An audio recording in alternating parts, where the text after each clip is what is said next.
Hello everyone. Welcome back to Stoic Wisdom today. Rejection shows up in many ordinary moments. The email that never arrives, the pitch that gets waved aside, the person who looks past you as if you weren't there. It unsettles us because it brushes against a basic human hunger to be seen, accepted, and valued. Marcus Aurelius, Roman emperor and Stoic philosopher, lived in a world thick with criticism, rivalry, and doubt.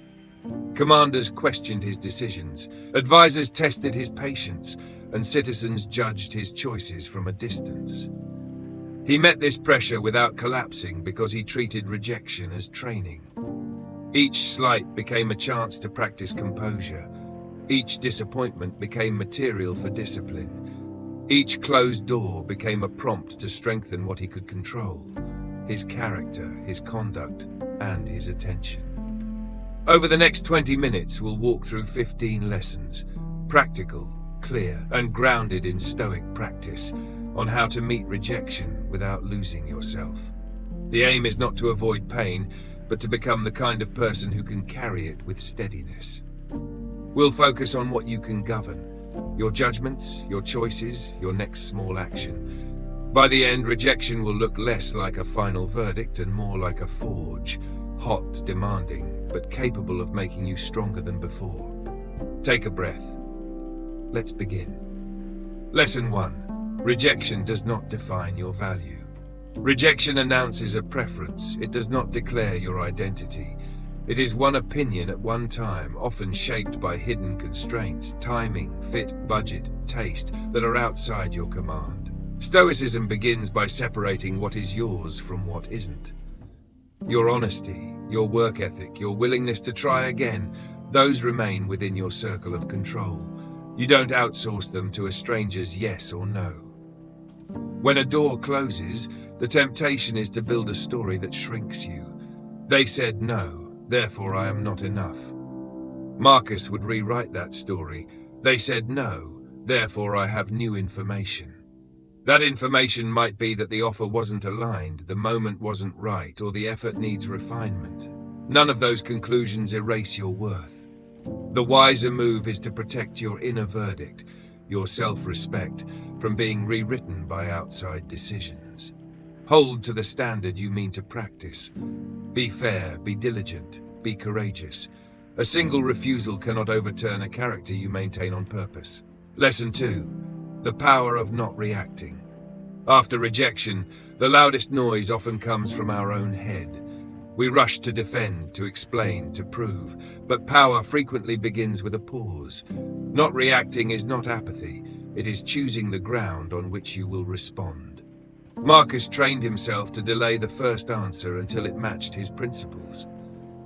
That delay guards tone, protects focus, and prevents your critic from becoming your conductor. In practice, the pause looks simple. You notice the sting and breathe. You ask 3 questions. What matters here? What is mine to do? How will I respect myself tomorrow for the way I answer today? If a response is needed, you offer it later, short, calm, and oriented to the work instead of the wound. If no response is needed, you let silence carry your dignity for you. By refusing to be hurried by someone else's mood, you return control to the only place it can live, within your own mind. Lesson 3. Let go of the wound, keep the wisdom. Rejection becomes heavy when we carry the entire scene with us. The words, the tone, the look, the silence. Stoicism offers a cleaner exchange. Harvest the lesson and release the rest. Ask for the single sentence that would improve your next attempt. Perhaps it's clarify the opening, adjust the timing, or match the offer to the audience. Write that sentence once. Then, put down the story that burns without building. Marcus insisted that the event is rarely the real injury. The judgment we attach to it does the lasting damage. Clinging to the wound is like gripping a coal. The tighter the grip, the deeper the harm. Letting go doesn't mean pretending nothing happened. It means refusing to rehearse pain that teaches nothing. Keep the one useful insight as a tool you can use tomorrow. Leave the smoke of humiliation behind. The mind that drops unnecessary weight can move again. Lesson 4. Turn no into motion. Rejection is a failed outcome. It need not be a full stop. Marcus treated obstacles as exercise and a no as the next repetition. The moment you turn refusal into motion, you prevent paralysis from taking root. Motion can be small, but must be specific. Revise a paragraph, adjust a process, practice 10 more minutes, send one thoughtful outreach. The point isn't drama, it's direction. This approach transforms the meaning of the setback. Instead of I was rejected, therefore I'm stuck, it becomes I was rejected, therefore I practice. The gym doesn't feel like punishment when you understand what it builds. Likewise, each tiny forward step turns pain into progress. Over time, these steps accumulate into competence, and competence alters outcomes. Even when the next answer is still no, you are not the same person hearing it. You are stronger, clearer, and closer to the work you're trying to do well. Lesson 5. The dignity of strategic silence. Not every provocation deserves an answer. Not every argument deserves your afternoon. Strategic silence is a Stoic tool that lowers the temperature of a moment and preserves energy for what actually matters. Marcus used silence to refuse bait, to avoid needless quarrels, and to keep his attention on duties that were truly his. Silence chosen on purpose is not emptiness, it is posture. It says, I know what I'm responsible for, and this isn't it. Practically, strategic silence can look like letting a dismissive comment pass, offering a brief noted and moving on, or waiting until the environment is calm enough for a useful conversation. It also includes declining venues, threads, rooms, exchanges where good faith is absent. None of this is weakness, it is self-command. Every minute spent in petty conflict is a minute borrowed from your craft, your health, or the people who rely on you. By letting lesser battles die of neglect, you keep your strength available for higher work. The quiet you hold becomes a shelter for focus, and from focus comes the quality that eventually answers critics better than any speech. Consistent results. Lesson 6. Mastering your emotions. Rejection can strike like a storm, bringing with it anger, sadness, or even shame. These emotions are natural. They remind us we are human. But Marcus Aurelius would insist that while feelings are inevitable, they should not be our masters. For the Stoics, freedom begins when you recognize, I cannot control the event, but I can govern my response. Marcus often wrote that emotions arrive like messengers. They announce something, but they do not command us. When you feel anger rise after being overlooked, acknowledge it. Yes, I am angry. Then before you speak or act, ask, what principle should guide me now? Perhaps fairness, patience, or clarity. By choosing to act from principle rather than impulse, you transform raw emotion into disciplined strength. This does not mean ignoring what you feel. Suppression creates bitterness. Instead, it means giving emotion its name, but refusing it the throne. A storm may rage outside, but the captain can still hold the wheel steady. That is Stoic mastery, not the absence of feeling, but the ability to steer through it. Lesson 7. Cultivate positive relationships. Rejection can feel like a spotlight on our flaws, but Marcus Aurelius teaches that often it simply reveals where we should not spend our energy. When someone consistently dismisses or undervalues us, the wiser response is not to beg for recognition, but to reevaluate the connection. For Marcus, relationships were not about numbers or influence. They were about character. Surrounded by betrayal and envy in the palace, he still sought the company of men and women whose integrity could steady him. He reminds us that one closed door might be an invitation to walk toward another. Instead of obsessing over those who reject you, look for those who support you, who challenge you with respect, who celebrate your effort rather than belittle it. These are the people who help you grow stronger. Positive bonds act like a shield. When rejection strikes from outside, the encouragement of trusted allies softens the blow and reminds you of your true worth. We can ask ourselves, who lifts me up? and who consistently drags me down? The answer is a compass. By investing attention where respect is mutual, you stop pouring yourself into barren soil and start planting seeds in ground where growth is possible. Lesson 8. Reaffirm your inner value. Every rejection tempts us to believe the story that we are smaller than we are. Marcus Aurelius warns against this trap. He believed that our value is rooted in what we practice daily, not in the shifting moods of those who judge us. When the outside world says no, the Stoic answer is to strengthen the yes within. Marcus often began his day by reminding himself of the qualities he intended to embody: honesty, courage, steadiness, kindness. These were not decorations to impress others, but inner standards to keep his life aligned. When rejection came, and it often did, he would return to these standards as anchors. We can follow the same path. Write down 3 truths about yourself that no rejection can erase. Perhaps, I keep my word. I show up with effort. I treat people with respect. Speak them aloud when the sting of dismissal grows loud. These affirmations are not empty slogans. They are reminders of a foundation already built. Confidence that comes from applause can be taken away in a moment. Confidence grounded in principle cannot be touched. When rejection tries to shrink you, let it serve as the moment you stand taller, reaffirming the value that no one else has the power to name or deny. Lesson 9. Reduce contact, protect your peace. When rejection or indifference wounds us, the first instinct is often to chase after answers. We want to demand explanations, reopen conversations, or insist on being heard. Marcus Aurelius offers a quieter strength. Sometimes the most effective response is distance.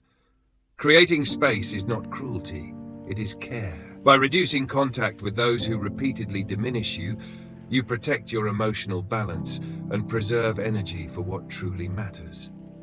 Marcus lived in an environment of constant political intrigue. He could not silence every critic, but he could decide where to place his attention. That choice preserved his peace. We can practice the same discipline. If scrolling certain spaces leaves you restless, step away. If someone's presence continually undermines your sense of worth, shorten the interaction. Boundaries are not walls to imprison others. They are shields that guard the clarity of our own minds. Peace is not passive. It is an active state you defend by saying no to unnecessary noise. Rejection may bruise your pride, but chasing after those who disregard you only deepens the wound. By stepping back, you remind yourself that serenity is not theirs to give or take. It is yours to keep. Lesson 10. Let results close the argument. When we are rejected, the urge is to argue, to defend our worth with more words, more explanations, more proof. Marcus Aurelius shows us a stronger approach. Let results speak. Words can be twisted, but actions stand. For Marcus, leadership was not established by clever debate, but by steady example. He believed that the best way to silence doubt was to live in a way that required no defense. Instead of wasting strength in quarrels, he poured it into action, finishing the work, improving the process, honoring his duties. Over time, results became their own argument. We too can follow this path. Instead of fighting endlessly to convince those who refuse to see us, we can place energy into doing the work well. Complete the project, keep your commitments, refine your skills. Consistency over time will testify louder than speeches. Rejection may question your value in the moment, but persistent excellence answers over the long term. When words fail, results endure. And the life lived with steady integrity eventually writes its own defense, one far more convincing than anything you could have said in the heat of argument.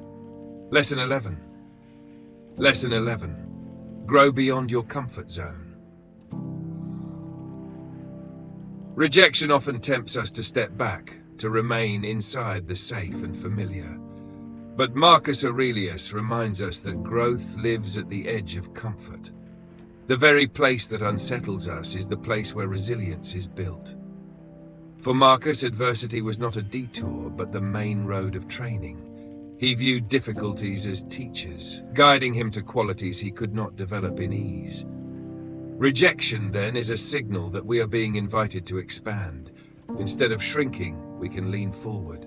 What does this mean in practice? Say yes to a challenge that stretches your limits. Take on the project that feels intimidating. Try the conversation that scares you. These are the arenas where strength grows. Each time you enter them, you enlarge your capacity. Fear is not always a warning to stop. Sometimes it is a compass pointing to the work that matters most. Each rejection you endure can become the very spark that pushes you past yesterday's limits. With every step outside your comfort zone, you discover not only new skills, but a stronger version of yourself waiting to be formed. Lesson 12. Meet indifference with balance. Few experiences sting like indifference. Rejection at least acknowledges our presence, but indifference can make us feel invisible. Marcus Aurelius faced this reality often in politics and in public life, where people ignored his efforts or responded with silence. His response was not desperation, but balance. The Stoic principle here is proportion. Do not chase what does not care for you. If someone repeatedly shows indifference to your presence or your work, continuing to beg for their attention only deepens the wound. Instead, Marcus counseled redirecting that effort toward people and projects that return value. Indifference is not a judgment of your worth. It is a clue about where not to invest. In practice, this means asking, where is my energy wasted, and where does it grow? You might discover that certain conversations, platforms, or groups drain you because they never give back. Reducing engagement there frees you to build where reciprocity exists. Balance also means avoiding bitterness. To meet indifference with hatred is to let it rule you. To meet it with balance is to withdraw calmly, conserving your strength. By stepping back without rancor, you regain dignity and free space for opportunities that genuinely welcome your presence. Lesson 13. Silence as self-command. There are two kinds of silence, the silence of fear and the silence of strength. Marcus Aurelius practiced the second.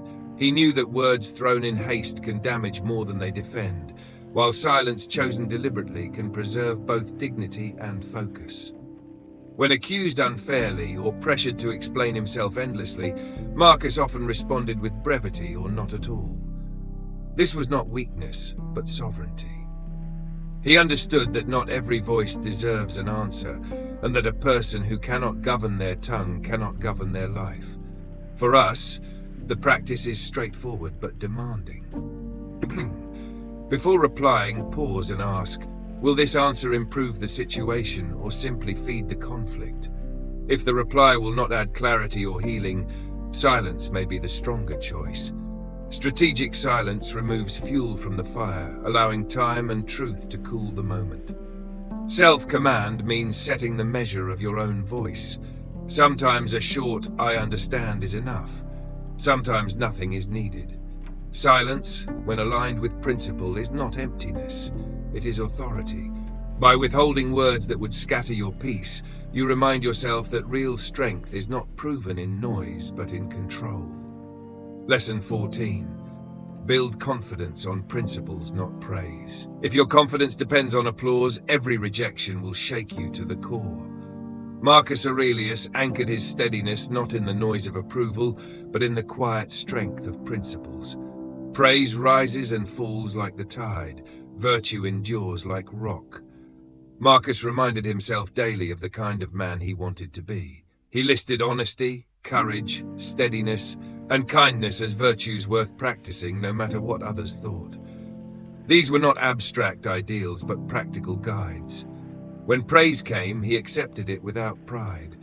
When criticism or silence came, he endured it without collapse, because his worth was built on what he did consistently, not on what others said in the moment. We too can adopt this posture. Decide the virtues you mean to practice: truthfulness, fairness, perseverance, compassion. Write them down and measure yourself against them, not against the shifting opinions around you. Live by them, especially in private moments when no one is watching. That is where real confidence is forged. Principles create a foundation so solid that no rejection can sweep it away. Applause may fade, but the integrity you cultivate daily becomes wealth no one can steal and no can erase. Lesson 15. Be a gentle ally to yourself. After rejection, our harshest critic is often not the person who said no, but the voice inside our own head. We scold ourselves, replay mistakes, and sometimes use words against ourselves that we would never direct at a friend. Marcus Aurelius would call this cruelty misplaced.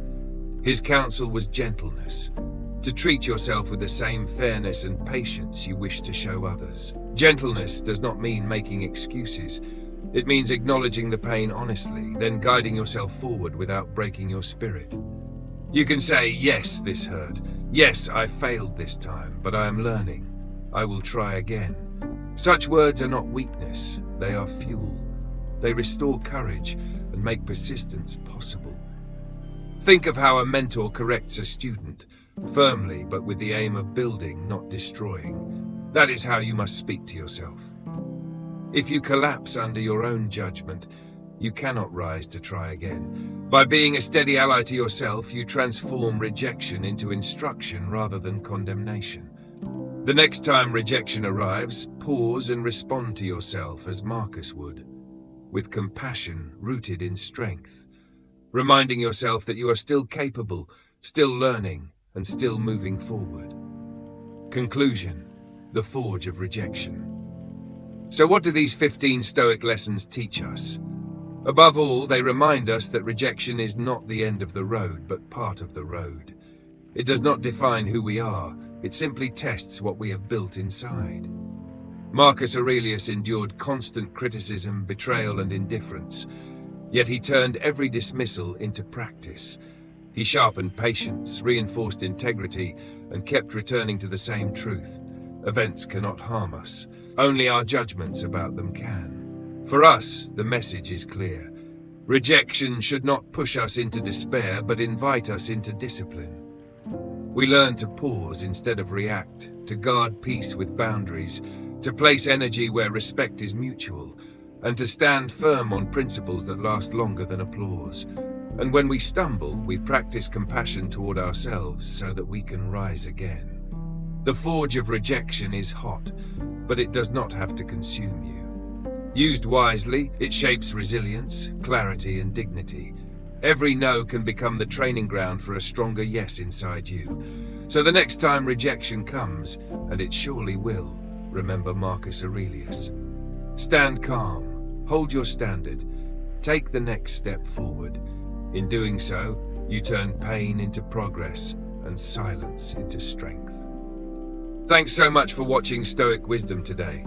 If this journey has given you perspective, share it with someone who needs encouragement. And don't forget to subscribe to Stoic Wisdom today. Until next time, stay grounded, stay wise, stay stoic.